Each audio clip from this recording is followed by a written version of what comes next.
Sir, you clearly don't belong here. This lounge is for our premium members only. The words slice through the hushed elegance of the SkyElite Private Jet Lounge like a blade through silk. Marble floors, crystal chandeliers, leather chairs, worth more than most people's cars.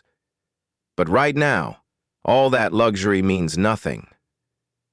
The secure way slides to a stop before our outer gates, and the vehicle, with me and a tall black man in an impeccably tailored navy suit, stands frozen at the reception desk. His Italian leather briefcase with its discreet gold monogram sits forgotten at his feet. The young blonde attendant's voice drips with practiced dismissal, each word calculated to wound. But here's what she doesn't see. His fingers drum once against a platinum card. So briefly you almost miss it. So casually it seems meaningless. It's not. Have you ever been judged by your appearance in the most humiliating way possible? What happened next will change everything you think you know about power. Welcome to Beat Stories, where justice speaks louder than revenge. We share tales of brilliant minds who faced discrimination and transformed entire systems through intelligence, not anger. Because the most powerful victory isn't destroying your enemies, it's ensuring they can never hurt anyone else again. The digital display above the reception desk flickers. Flight 447 to Geneva departs in 47 minutes. Madison, that's what her name tag reads, doesn't even glance at the platinum card he's holding. Her eyes scan him from head to toe, lingering on his skin color with undisguised suspicion. Her manicured fingers tap impatiently against the marble counter. "I'm sorry, but I'm going to need to see multiple forms of identification," she says, her voice rising just enough for nearby passengers to hear. "And proof of membership, and your flight itinerary. We've had issues with people trying to access facilities they haven't paid for." The pause before issues hangs in the air like smoke. Everyone within earshot knows exactly what she means. Other passengers begin to turn.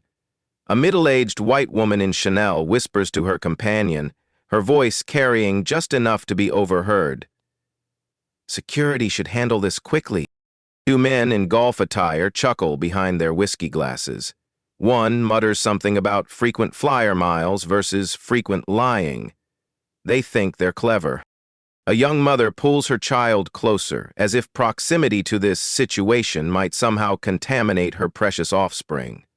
The child stares with wide, innocent eyes, sensing the adult tension but not understanding why. Three business executives pause their conversation about quarterly earnings to watch the show unfold. Their faces show that peculiar mixture of disgust and entertainment that comes from witnessing someone else's humiliation. The security guard's hand moves toward his radio. He's built like a linebacker, with the kind of presence that usually ends confrontations before they begin. His nameplate reads Thompson. His expression reads problem. "Is there an issue here, Madison?" Thompson's voice carries the authority of someone who's dealt with troublemakers before. The protagonist, let's call him Marcus for now, remains unnaturally calm. He speaks quietly, his voice steady despite the growing circle of hostile attention. "I understand your position, but perhaps you should check your system more carefully. Here's where it gets interesting." Marcus reaches into his jacket pocket, retrieving not just any phone, but a custom device with a discrete logo. Two intertwined aircraft forming an infinity symbol. It's subtle, expensive, and completely lost on Madison. She glances at her computer screen. For just a moment, just one flickering second, her confident smirk wavers. Something appears on that screen, something that makes her blink twice. But her training kicks in. Her prejudice overrides her confusion. "Sir, I'm going to have to ask you to step aside. You're creating a disturbance. Flight 447 to Geneva, 42 minutes to departure." A teenager with her father whispers, "Dad, shouldn't we do something?" Her father shushes her, but his eyes show he's thinking the same thing. The difference is, he's thinking they should help Madison, not Marcus. The filming starts.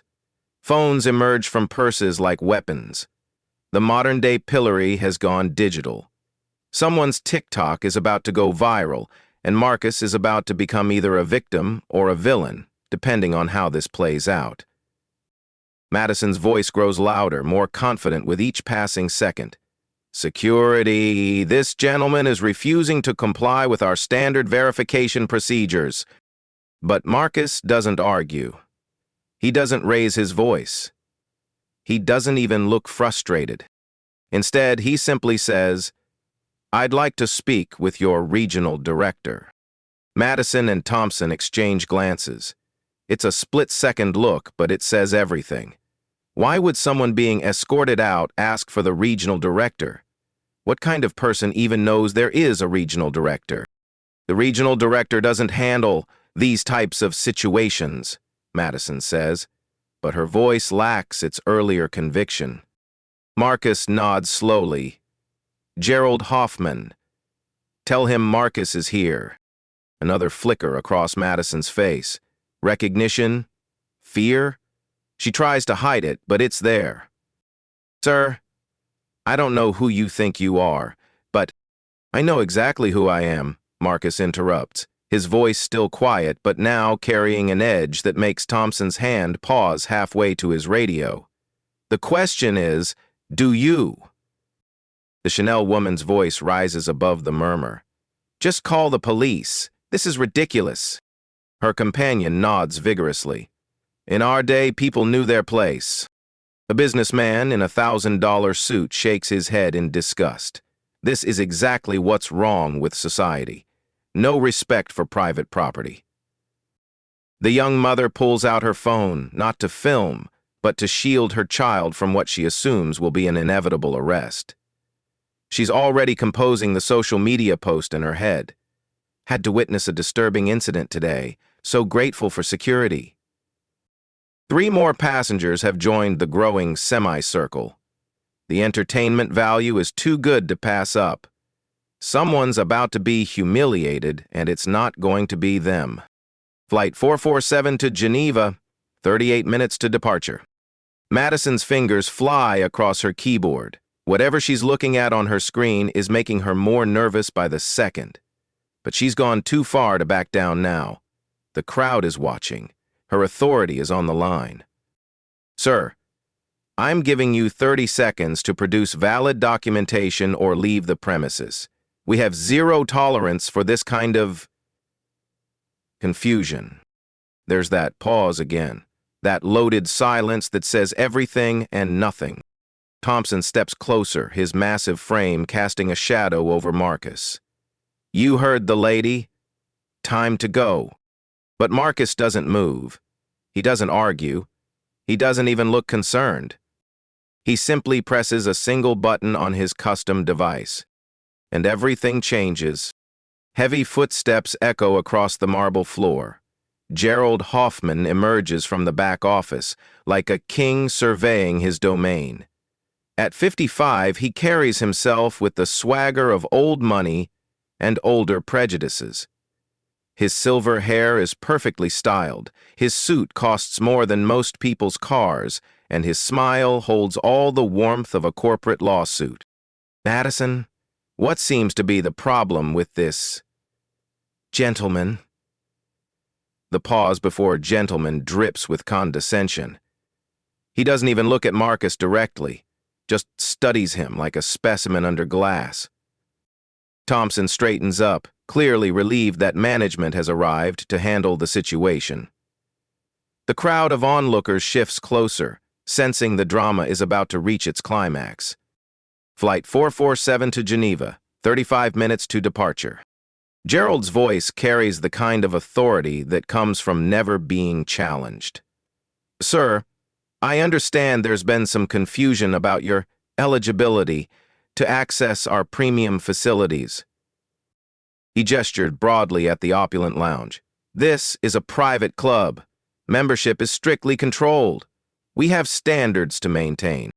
The word standards hangs in the air like a judge's gavel. Everyone knows what he really means. Marcus remains perfectly still. I'm sure you do, Gerald. The use of his first name catches Gerald off guard. For just a moment, his practiced smile falters. I'm sorry, do we know each other? We will, Marcus replies quietly. Two more security guards appear as if summoned by some invisible signal. Thompson isn't taking any chances now that management is involved. The semicircle of spectators has grown to nearly a dozen people, all watching with the morbid fascination of witnessing a public execution. The guards position themselves strategically, one at each exit, one behind Marcus. It's a choreographed intimidation routine they've clearly performed before. Gentlemen, I don't think that will be necessary, Marcus says calmly. I'm not going anywhere. Gerald's laugh is sharp and cold. Oh, I think you'll find that you are. The filming intensifies. What started as one or two phones has multiplied into a digital firing squad. The Chanel woman is live streaming on Facebook. The business executives are recording for their group chat. The teenager has her TikTok ready to go viral. This is about to get good, someone whispers. Day 7. An older man in a military uniform, clearly a veteran, watches from the corner. His expression is different from the others. Uncomfortable. Like he's seen enough injustice to recognize it when it happens. But he doesn't speak up. Nobody does. Gerald steps closer, his voice dropping to a stage whisper that everyone can hear perfectly. Listen carefully. You have two choices. You can leave quietly with whatever dignity you have left. Or security can escort you out, and we'll let the police decide whether this constitutes trespassing. He pauses, letting the threat sink in. Either way, you're not staying in my lounge. Flight 447 to Geneva. 31 minutes to departure. The crowd murmurs approval. Justice is being served. Order is being restored. The natural hierarchy is being maintained. Finally, the Chanel woman says loudly, someone with backbone. Her companion nods enthusiastically. In our day, this wouldn't have taken 5 minutes. The businessman in the expensive suit calls out, "We'll be witnesses if you need them, Mr. Hoffman."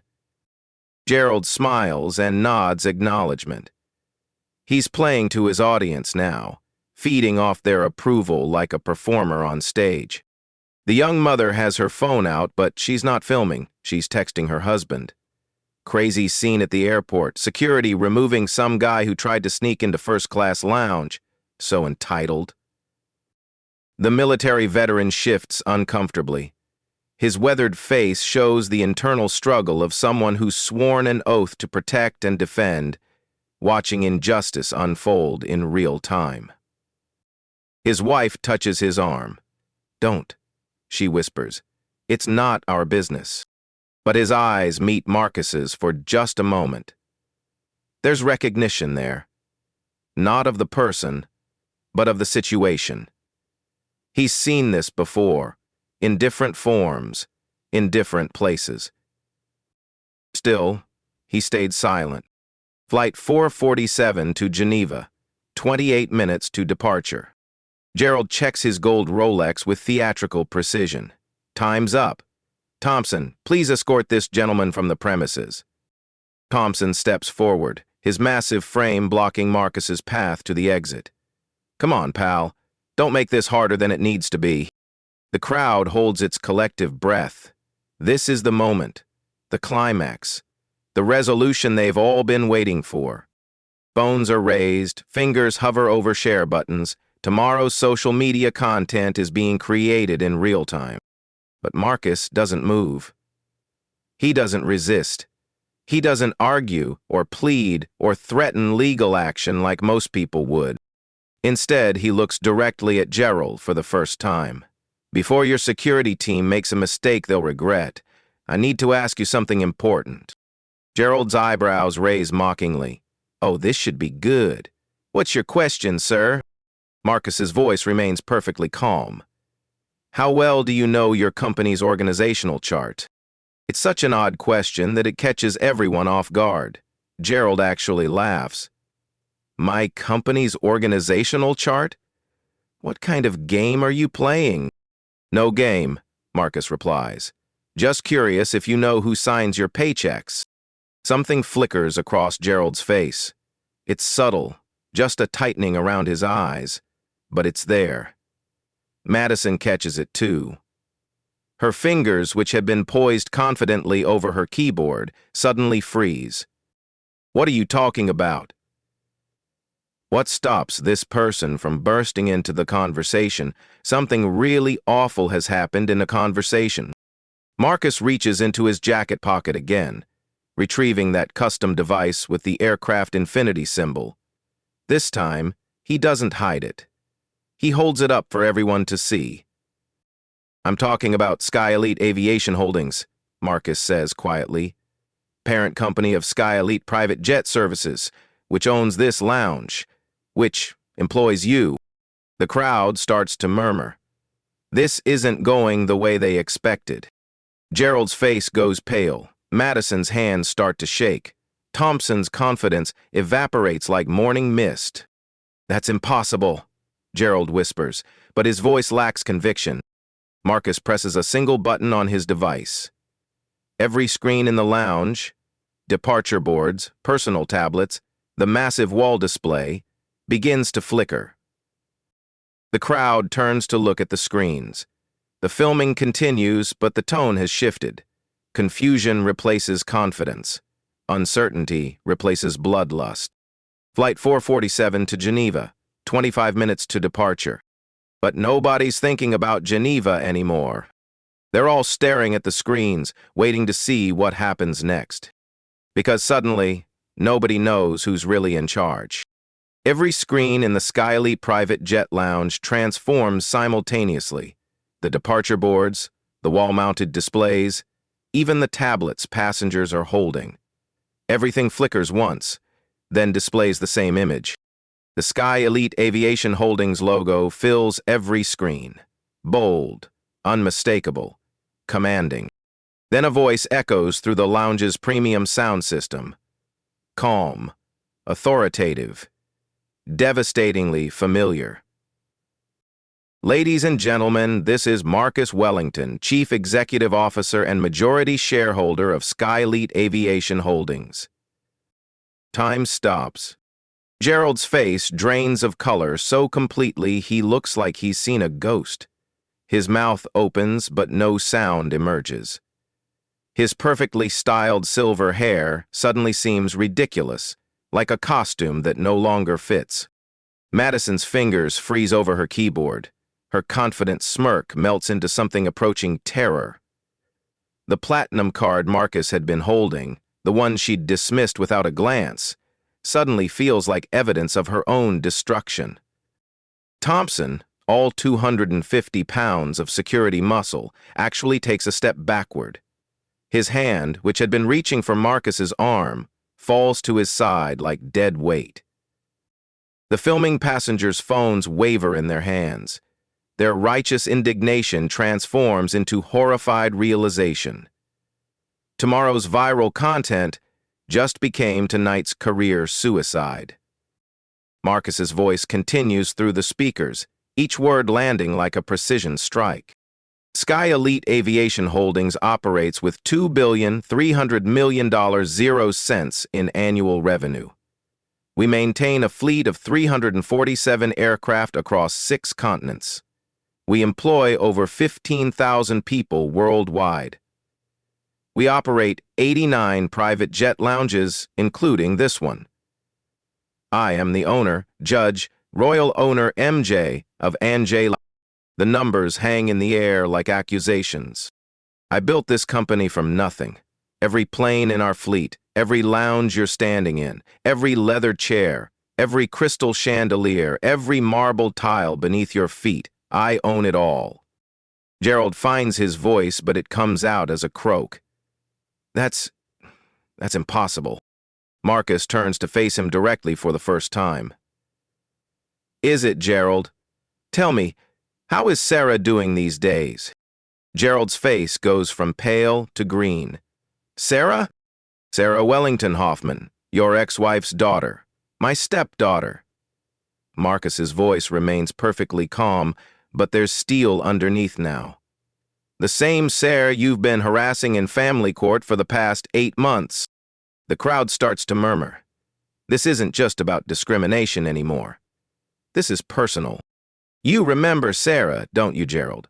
The little girl you called difficult in your custody filings?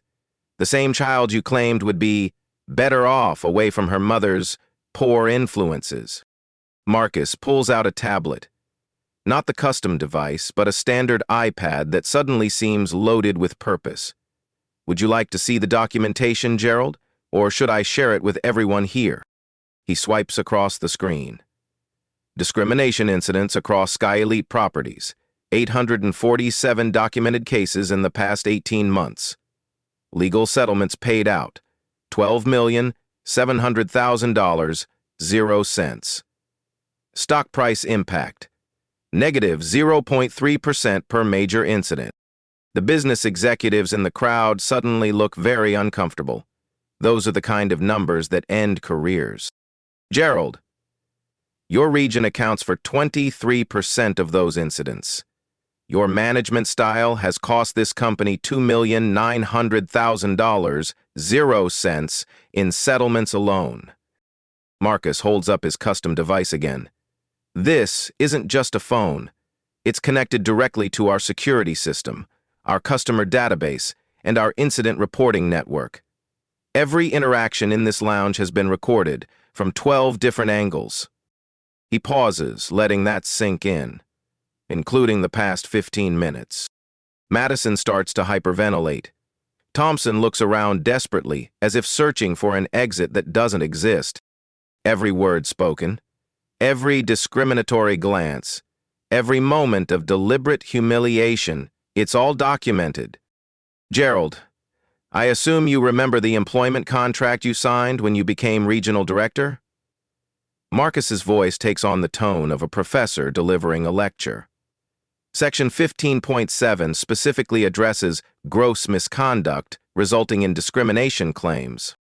Gerald's lawyer instincts kick in. Now wait just a... Section 22.3 covers behavior damaging to company reputation.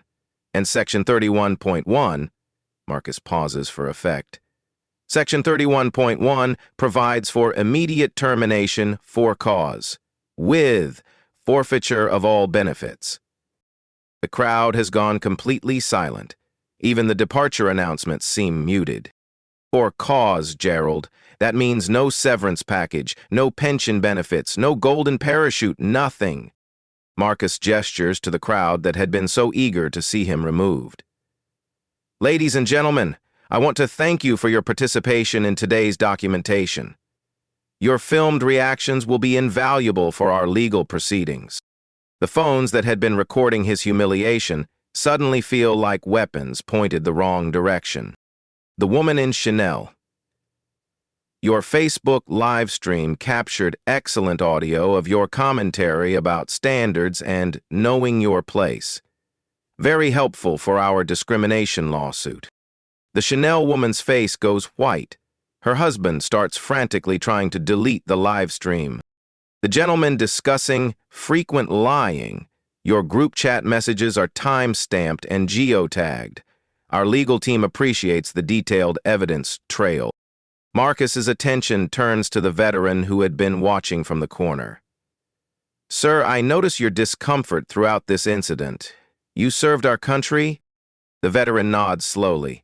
22 years, Army. Thank you for your service. And thank you for recognizing injustice when you see it, even when speaking up wasn't easy. It's a moment of grace in the chaos. A recognition that not everyone in the crowd was driven by malice.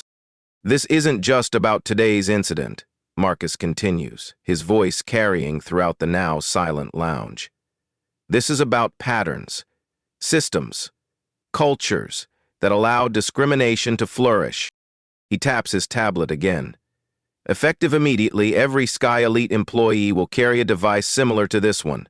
real-time verification of customer status, instant recording of all interactions, quarterly bias audits across all properties. The implications hit the staff like a freight train.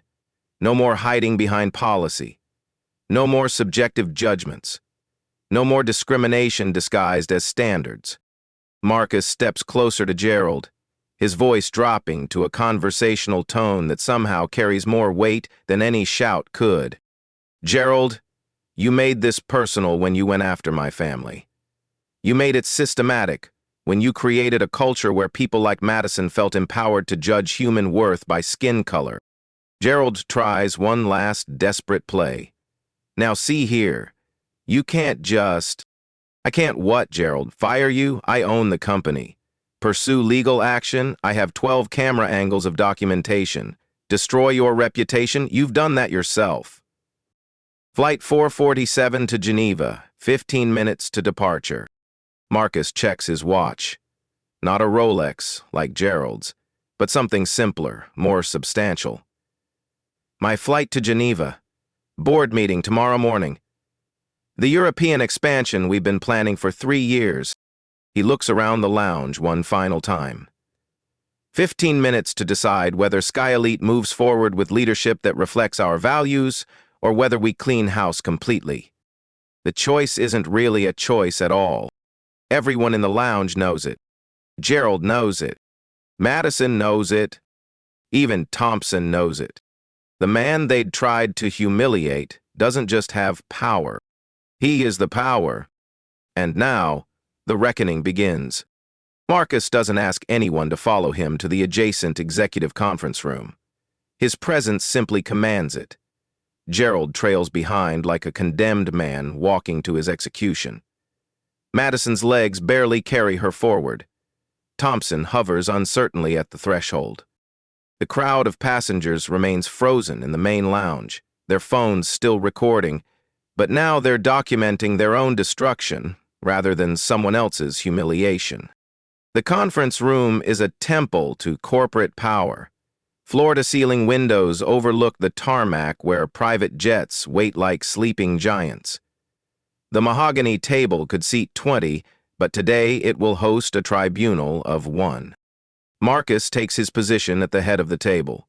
Not the guest chair where Gerald had expected him to grovel, the CO's chair, because that's exactly what it is. Gerald, please, take a seat. Marcus's tone is conversational, almost friendly.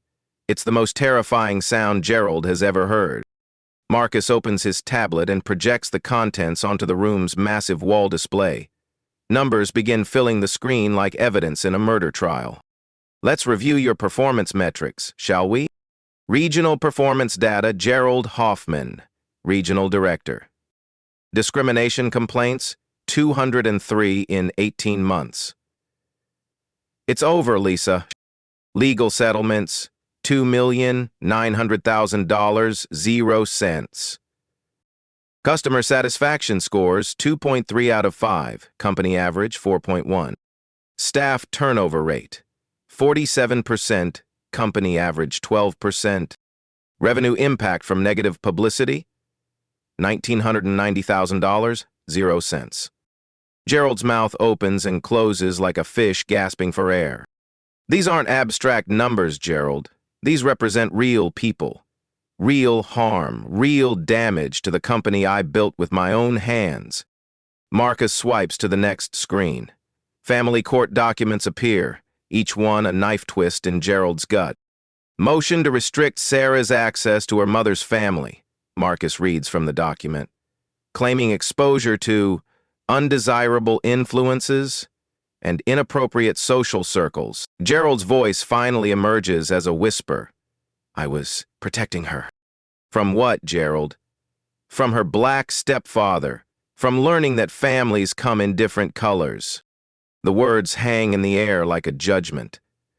Madison, who had been trying to make herself invisible in the corner, actually flinches. Motion to require supervised visitation. Marcus continues reading.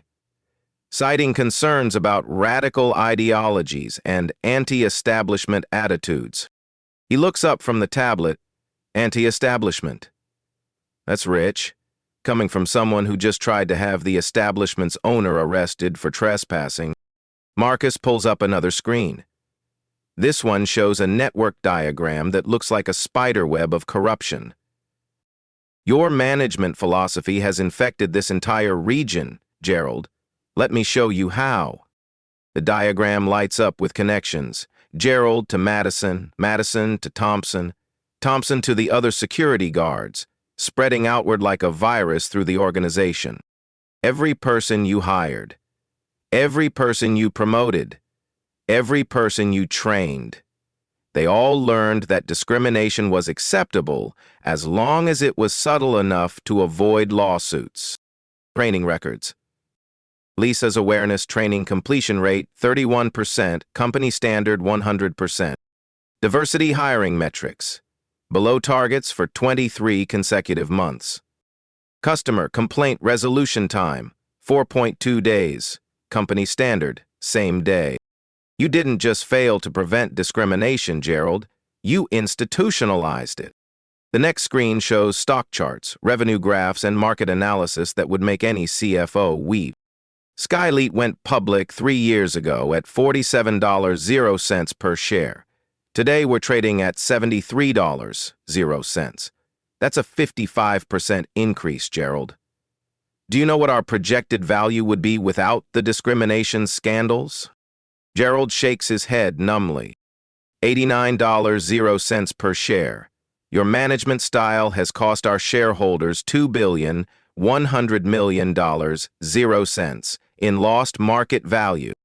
The number hangs in the air like a death sentence. Marcus leans forward. That's not a mistake, Gerald. That's a crime against every person who invested in this company believing we stood for something better. Let's talk about your contract. Marcus pulls up a document that fills the entire wall display.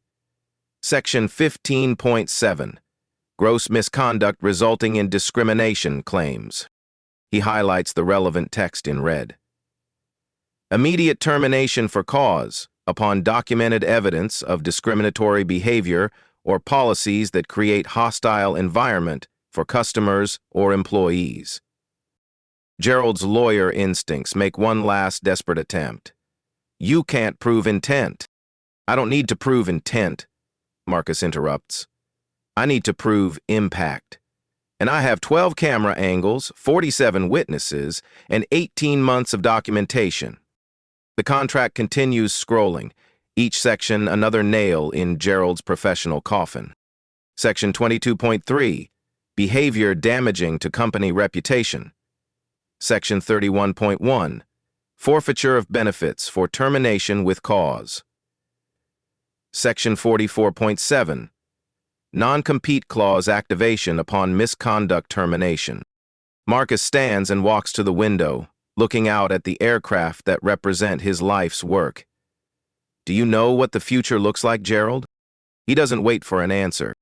Every SkyElite employee, from ground crew to executive management, will carry a device like this.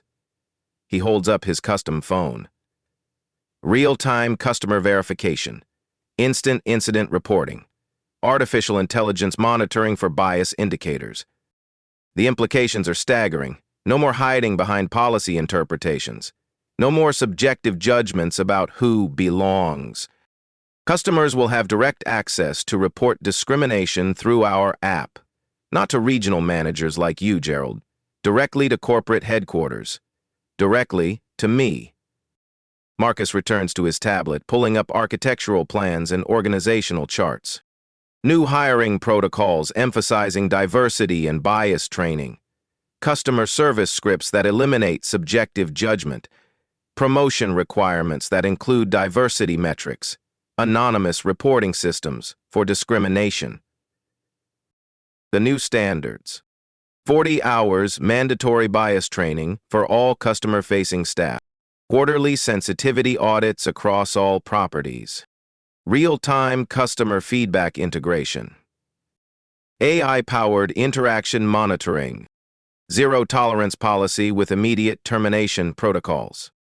This isn't just about you, Gerald. This is about rebuilding an entire culture from the ground up.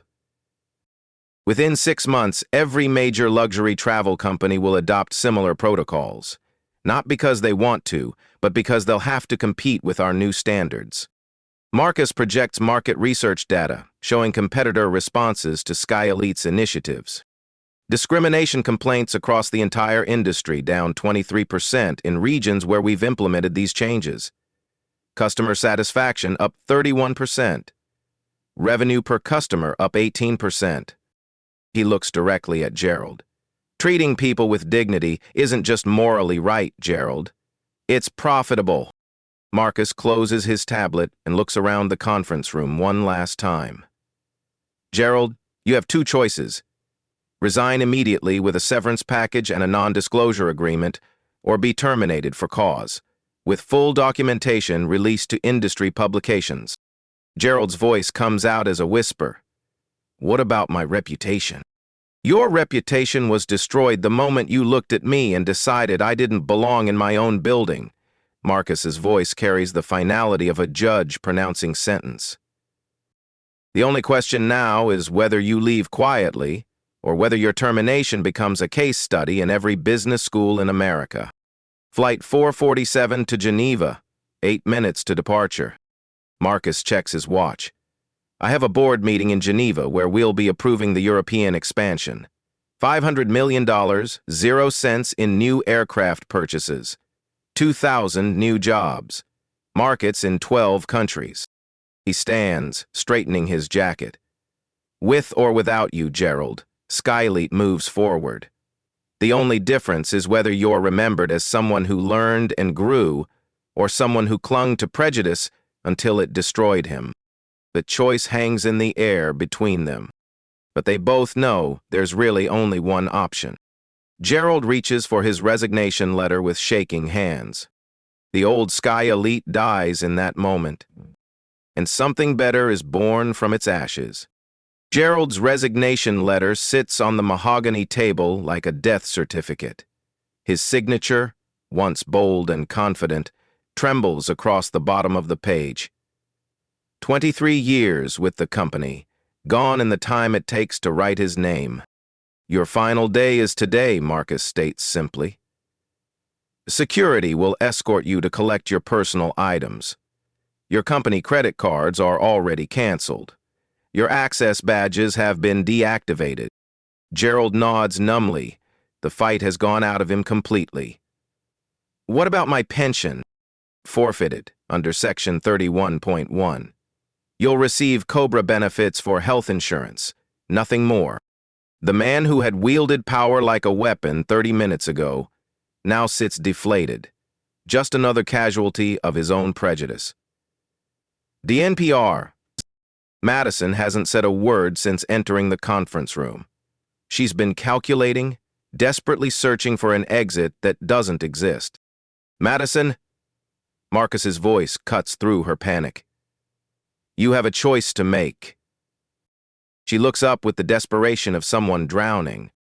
You can resign and find employment elsewhere with a neutral reference, or you can stay, complete 40 hours of intensive bias training, and spend the next 6 months on probation, under direct corporate oversight. Her voice barely emerges. I can stay? People can change, Madison. The question is, do you want to? She nods frantically. Yes, I want to learn. I want to do better. Good. Your first assignment is to personally apologize to every customer who witnessed today's incident, in writing, and you'll be reassigned to non-customer-facing duties until you complete your training. The security chief has been standing at attention like a soldier awaiting orders. His military bearing serves him well now. He knows when he's been outmaneuvered. Thompson, your record shows 15 years of service with no prior discrimination complaints. Today was an aberration, not a pattern. Thompson's relief is visible. Thank you, sir. Don't thank me yet. You'll be leading the new security protocol training, teaching other guards how to de-escalate without intimidation, how to protect people instead of targeting them. The irony isn't lost on anyone. The man who had been prepared to physically remove Marcus will now teach others how to avoid making the same mistake. Within hours, the transformation begins. IT technicians arrive to install the new customer verification systems. HR representatives schedule mandatory training sessions. Corporate communications sends out company-wide memos detailing the new anti-discrimination policies. The new SkyElite standards. Customer verification through technology, not appearance. Mandatory 40-hour bias training for all staff. Real-time incident reporting to corporate headquarters. Quarterly diversity audits with published results.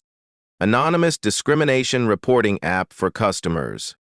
Zero-tolerance policy with immediate termination consequences.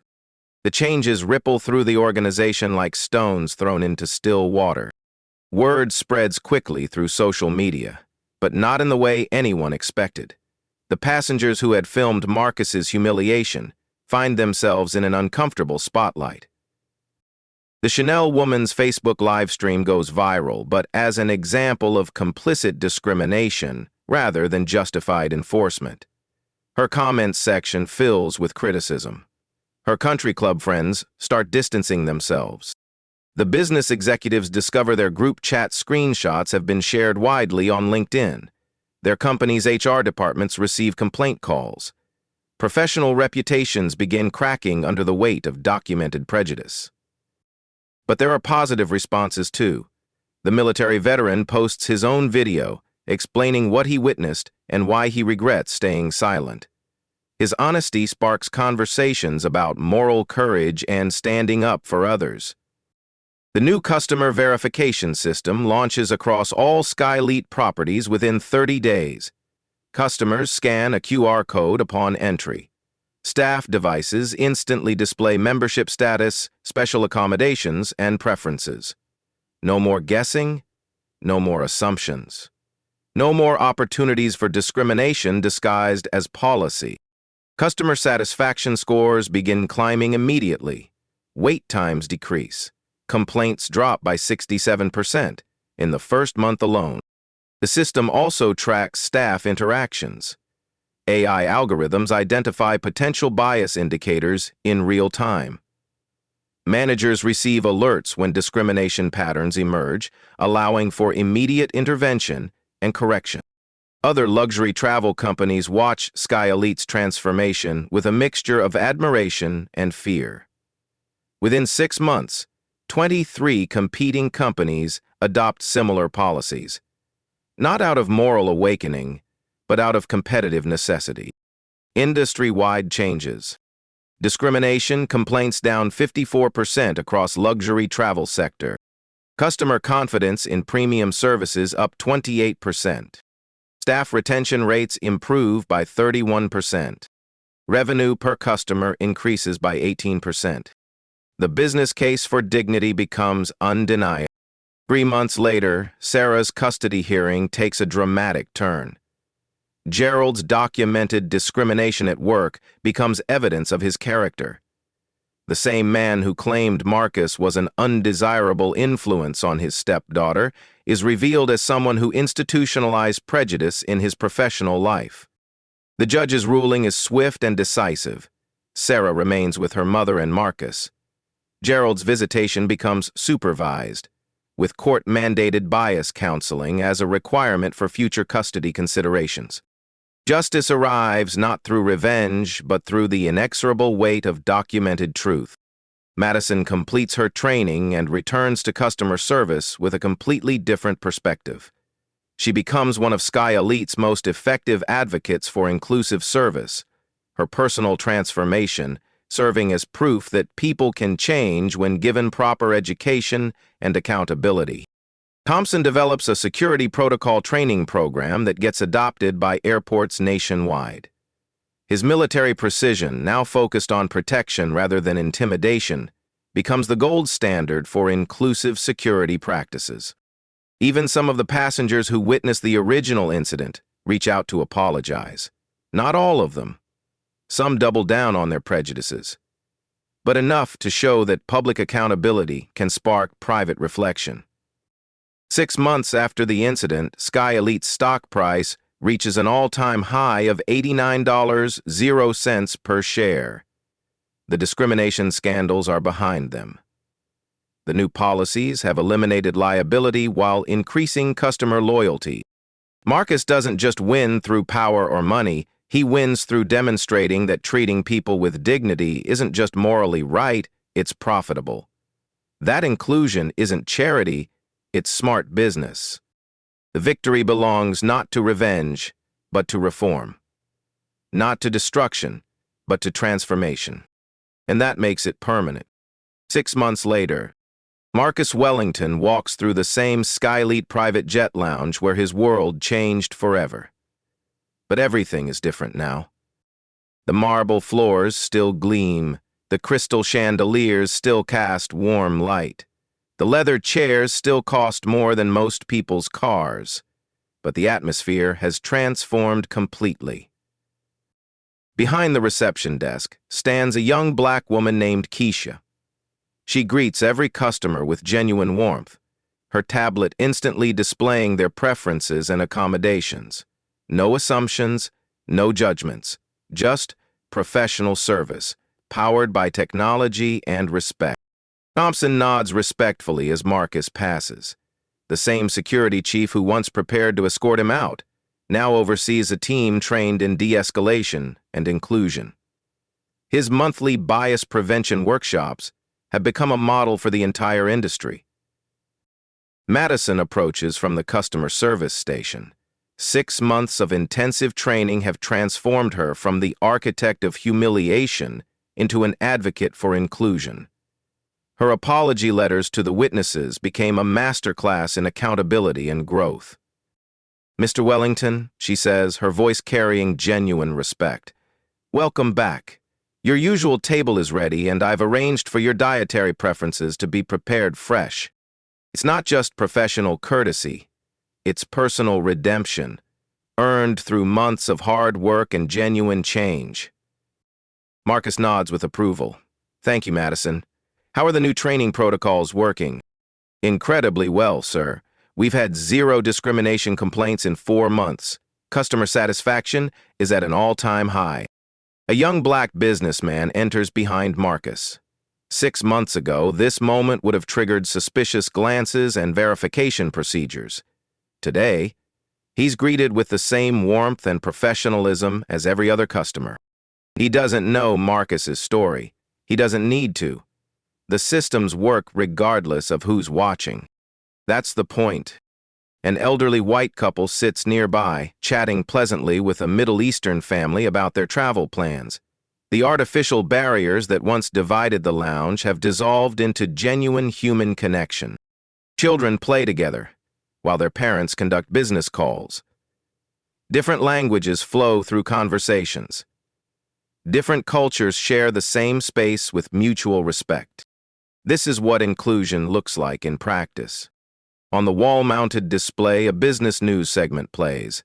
SkyElite Aviation's diversity initiative has sparked an industry-wide transformation. Competitor companies report similar improvements in customer satisfaction and staff retention after adopting comparable policies. The reporter continues.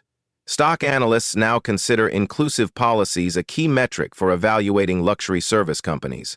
What started as one company's response to discrimination has become an industry standard. Marcus allows himself a small smile. Change that spreads organically through competitive pressure lasts longer than change imposed through regulation. His phone buzzes with a text from Sarah. "Dad, I got accepted to Northwestern. Pre-law program. I want to help companies build better policies like you did." The custody battle is over. Gerald completed his court-mandated counseling and now has supervised visitation. More importantly, he's learning to see Sarah as her own person, rather than a proxy for his prejudices against her stepfather. Healing takes time, but it's happening. Marcus settles into his usual chair and opens his tablet. Tomorrow's board meeting will approve expansion into South America. Next month, SkyElite will launch its first African routes. The company that once struggled with discrimination is now actively building bridges across continents. But the real victory isn't in the numbers or the expansion or the stock price. It's in the young black businessman who walks through the lounge without fear. It's in Madison's transformation from perpetrator to advocate. It's in the industry-wide changes that protect millions of travelers from the humiliation Marcus experienced. Real power isn't about dominance. It's about creating systems where power can't be abused. Real justice isn't about revenge. It's about reform that prevents future victims. Real change doesn't come from destroying your enemies. It comes from transforming them into allies. Marcus looks around the lounge one final time before his flight boards. This place that once symbolized exclusion now represents possibility. But the work isn't finished. It never is. Have you witnessed discrimination in restaurants, hotels, or exclusive establishments? Share your story in the comments below. When we document these experiences, we create the evidence needed for systematic change. Hit that subscribe button and join the Beat Stories community for more tales where intelligence defeats ignorance, where strategy conquers stereotype, and where one person's courage creates transformation that lasts for generations. Share this Beat Stories video with someone who needs to remember that dignity isn't negotiable, that respect isn't optional, and that real power lies in lifting others up rather than keeping them down. Because sometimes the person you underestimate doesn't just own the game. They change the rules for everyone. Remember, the most profound victories aren't won through destruction, but through construction. Not through humiliation, but through education. Not through revenge, but through reform. That's how you ground an entire fleet and rebuild it to fly higher than ever before. This is Beat Stories, where every ending is a new beginning.